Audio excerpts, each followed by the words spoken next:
نحمده ونصلي على رسوله الكريم اما بعد فاعوذ بالله من الشيطان الرجيم بسم الله الرحمن الرحيم رب اشرح لي صدري ويسر لي امري واحلل عقدة من لساني يفقهوا قولي۔ ایک حدیث میں آتا ہے کہ قیامت کے دن ایک آواز دینے والا آواز دے گا، عقل والے لوگ کہاں ہیں، عقل والے کہاں ہیں؟ لوگ پوچھیں گے کہ عقل والے کون ہیں؟ جواب دیا جائے گا وہ لوگ جو اللہ کو کھڑے بیٹھے اور لیٹے یاد کرتے تھے اور آسمان و زمین کی تخلیق میں غور کرتے تھے اور کہہ اٹھتے تھے خدایا تو نے ان کو بیکار نہیں بنایا، تو پاک ہے، بس ہم کو جہنم کے عذاب سے بچا لے۔ یہ ہیں عقل والے جن کا ذکر ان کے اندر فکر پیدا کرتا ہے کہ یا رب آخرت کے عذاب سے بچا لے، یعنی وہ سارے غور و فکر کے نتیجے میں اللہ کی عظمت اور ہیبت کے قائل ہوتے ہیں، فوراً ان کو اپنی آخرت اور انجام کی فکر ہونے لگتی ہے۔ حضرت ابو ہریرہ رسول اللہ صلی اللہ علیہ وسلم سے روایت کرتے ہیں، ایک شخص چھت پہ لیٹا ہوا تھا، آسمان اور ستاروں کو دیکھ رہا تھا۔ دیکھتے دیکھتے اس کے دل پر اللہ کی ایسی ہیبت آئی، ایسا عظمت کا احساس ہوا کہ بولا خدا کی قسم مجھے یقین ہے کہ تمہارا پیدا کرنے والا کوئی ہے، تم خود نہیں بنے۔ یعنی ستاروں کو دیکھ کے وہ کہتا ہے اے اللہ تو مجھے بخش دے، تو جو بھی ہے تو مجھے بخش دے۔ اسے کوئی پتہ نہیں کہ پیغمبر کون ہے، کتاب کیا ہے، کچھ نہیں، وہ صرف نشانیوں کو دیکھ کر اپنے رب کو پہچان رہا ہے، کیونکہ جو واقعی اللہ کی عظمت اور ہیبت اور قدرت اور کمال کو جان لیتا ہے نا، تو اس کے دل میں پہلا خیال یہ ہے کہ اللہ پھر تو مجھے بخش دے، مجھے معاف کر دینا، میں بہت چھوٹی چیز ہوں، بہت گناہ گار ہوں۔ جب کوئی اللہ کی قدرتوں کو دیکھتا ہے تو اس کو اپنی کوتاہیاں یاد آتی ہیں نا، اپنا آپ حقیر نظر آتا ہے، اور جو اللہ کی قدرتیں نہیں دیکھتا اس کو اپنی ہی بڑائیاں اور اپنے ہی آرٹ اور اپنی ہی ذہانتیں اور اپنے ہی کمالات پھر اس کی نگاہوں میں سمائے رہتے ہیں، میں یہ بھی ہوں اور میں وہ بھی ہوں اور میں ایسا بھی ہوں اور میں ویسا بھی۔ یہ سارے تکبر نتیجہ ہے اس بات کا کہ ہم نے اپنے رب کو نہیں پایا، پھر سارا وقت دھیان اپنی ہی تعریفوں اور اپنے ہی کمالات کی طرف لگا رہتا ہے۔ تو اس میں ایک اور بات یہ بھی پتہ چلتی ہے کہ تنہائی میں یاد کرنا رب کو اور اپنے انداز میں یاد کرنا اور واقعی یاد کرنا، کسی رٹے رٹائے جملے کی شکل میں نہیں یا کسی بنے بنائے سانچے کے طریقے پر نہیں، بلکہ حقیقی معنوں میں رب کو یاد کرنا۔ اسی لیے ایک حدیث میں آتا ہے کہ جو شخص تنہائی میں اللہ کو یاد کرے وہ ایسا ہے جیسے اکیلا کفار کے مقابلے میں چل دیا ہو۔ جو شخص تنہائی میں رب کو یاد کرے وہ ایسا ہے جیسے اکیلے ہی یعنی دشمنوں سے لڑنے کے لیے چل پڑا ہو، یعنی اس کا مقام اجر و ثواب کے اعتبار سے اتنا بڑا ہے۔ ایک اور حدیث میں آتا ہے 7 آدمی وہ ہیں جن کو اللہ تعالی قیامت کے دن اپنے عرش کے سائے میں جگہ دے گا، جس دن اس کے سائے کے سوا کوئی سایہ نہ ہوگا، کوئی سایہ نہ ہوگا۔ اور ان میں سے ایک شخص کون ہوگا؟ جو تنہائی میں اللہ کو یاد کرے اور اس کی آنکھوں سے آنسو بہ پڑے۔ کوئی نہیں ہے اس کے پاس، اکیلا ہے، وہ اپنے رب کو اس طرح پہچانتا ہے، اپنے رب سے اتنا قریب محسوس کرتا ہے کہ اپنی کوتاہیوں پہ نظر پڑتے ہی رو پڑتا ہے کہ اللہ میں گناہ گار ہوں، پاک تو صرف تو ہے، ہر عیب اور ہر خطا اور ہر کمزوری سے پاک صرف تیری ذات ہے، مجھ میں تو بہت غلطیاں ہیں، تو مجھے معاف کر دے۔ اسی لیے ایک اور حدیث میں آتا ہے، حضرت عائشہ رضی اللہ تعالی عنہا فرماتی ہیں نبی صلی اللہ علیہ وسلم نے فرمایا اللہ کی وہ مخفی یاد جس کو فرشتے بھی نہ سن سکیں، یعنی اتنی گہرائی میں اللہ کی یاد اور اللہ کی طلب کہ جس کو فرشتے بھی نہ سن سکیں، اس کا ثواب 70 درجہ زیادہ ہے۔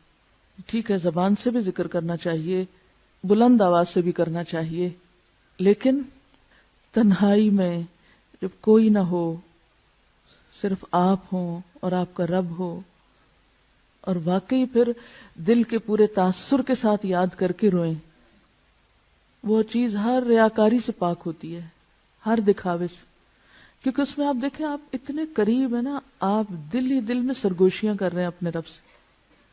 عموماً آپ نے دیکھا ہوگا بچہ دوڑا آتا ہے آ کے ماں کے کان میں بات کرتا ہے، بہن بھائیوں کو بھی نہیں بتانا چاہتا، باپ کو بھی نہیں بتانا چاہتا۔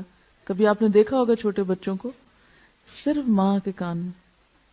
اب بھی کبھی میری بیٹے سے چھوٹے سے بات ہو نا تو وہ فون پر بھی سرگوشی شروع کر دیتا ہے. مجھے اتنا پیار آتا ہے نا کہ کچھ چیزیں ہوتی ہیں وہ صرف ماں سے شیئر کی جاتی ہیں.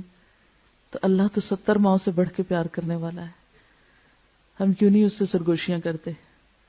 کیونکہ سرگوشی انسان کس سے کرتا ہے؟ جس سے سب سے زیادہ محبت ہوتی. دل چاہتا ہے انسان اس کی کان میں آہستہ آہستہ باتیں کرے جو کسی کو پتہ نہ چلے. تو جنہیں اللہ سے شدید محبت ہوتی ہے وہ اللہ سے بھی اسی طرح چپکے چپکے دل میں بھی پکارتے ہیں اس کو اور سرگوشیاں کرتے رہتے ہیں. اور پھر جب وہ ڈوبتے ہیں اندر تو واقعی ان کے منہ سے ایسے کلمات والہانہ انداز میں نکل جاتے ہیں کہ جس میں اللہ کی بے پناہ حمد ہو. عبادہ بن صامت نے آپ سے روایت کیا ہے رسول اللہ صلی اللہ علیہ وسلم سے کہ بہترین ذکر خاموش ذکر ہے، یعنی جس میں اللہ کی یاد ہے اور غور و فکر بھی اللہ کی تخلیق پر ہو رہا ہے. اور بہترین رزق وہ ہے جو کافی ہو، کفایت کرے. ایک حدیث کے مطابق آپ نے فرمایا اللہ کو ذکر خامل سے یاد کیا کرو. پوچھا کہ ذکر خامل کیا ہے؟ فرمایا مخفی یاد، ایسی یاد جو سب سے چھپی ہوئی ہے.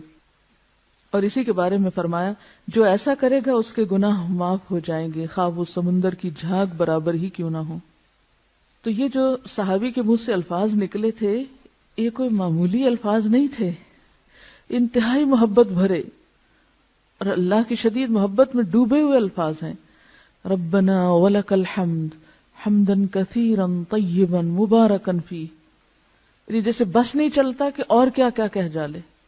اسی لیے اللہ تعالیٰ نے 30 فرشتے مقرر کیے کہ تم اٹھاؤ اس کے ثواب کو، تم لکھو اس کو. حضرت عبداللہ بن ابی اوفا رضی اللہ عنہ روایت کرتے ہیں کہ جب رسول اللہ صلی اللہ علیہ وسلم رکوع سے اٹھتے تو قوم میں یہ دعا پڑھتے تھے سمع اللہ لمن حمدا اللہم ربنا لک الحمد ملء السماوات وملء الارض وملء ما شئت من شیء بعد. اللہ نے سن لی اس بندے کی بات جس نے اس کی تعریف کی. اے ہمارے اللہ، اے ہمارے رب، تیرے ہی لیے ساری تعریف ہے، آسمان و زمین اور ہر اس چیز کے بھراؤ کے برابر جو تو چاہے. یعنی میں تیری تعریف کر رہا ہوں اتنی جس سے آسمان بھر جائیں، جس سے زمین بھر جائے، اور پھر اس کے بعد جو بھی چیز تو چاہے بھر جائے، کیونکہ ہمیں تو پتہ نہیں اس کے بعد اور کیا ہے. ہم تو آسمان و زمین ہی کو جانتے ہیں نا، بس یہی نام آتے ہیں، ہمیں کیا پتہ ان آسمانوں کے پیچھے کیا ہے. اور آپ نے بہت سی چیزیں ایسی پڑھی ہوگی کہ آج کے دور میں بھی جو لوگ کائنات کا مشاہدہ کرتے چلے جا رہے ہیں ان میں سے بعض نے تو بالکل گھٹنے ٹیک دیے کہ ہم جتنا آگے جا رہے ہیں ہماری جہالت میں اتنا اضافہ ہو رہا ہے. تو اسی لیے آپ صلی اللہ علیہ وسلم کس طرح اللہ کی تعریف کرتے تھے، وَمِلْءَ مَا شِئْتَ مِنْ شَيْءٍ بَعْدُ، کہ اللہ اس کے بعد اپنی تعریف سے تو جس چیز کو چاہے بھر دے، وہ تیرے علم میں ہے کہ وہ کیا کچھ ہے.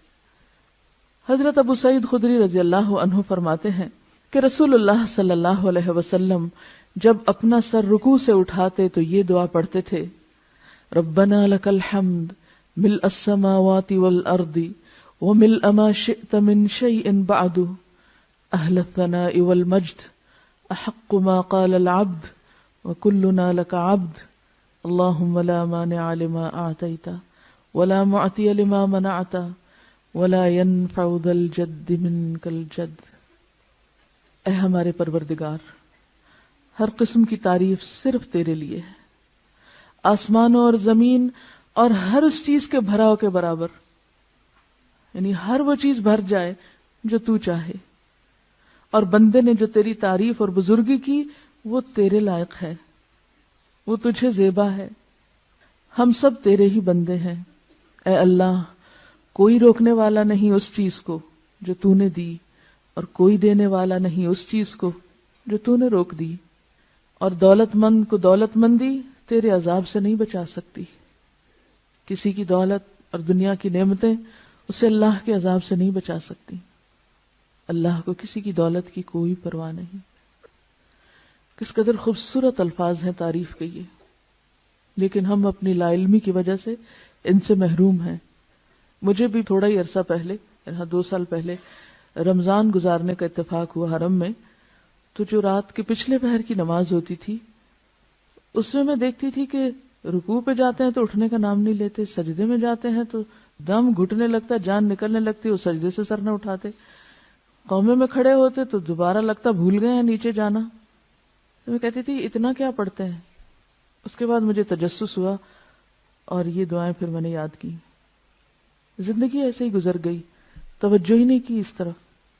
ٹھیک ہے فرض نمازوں میں یہ سب کچھ، اور خصوصاً جب لوگوں کو نماز پڑھائی جا رہی ہو اس وقت یہ سب کچھ نہیں ہو سکتا اور نہ کرنا بھی چاہیے، کیونکہ یہ تو تنہائی میں نفل نماز میں اللہ کے ساتھ الگ ہو کر یا آخری رات کی نماز میں یہ راز و نیاز ہو سکتے ہیں.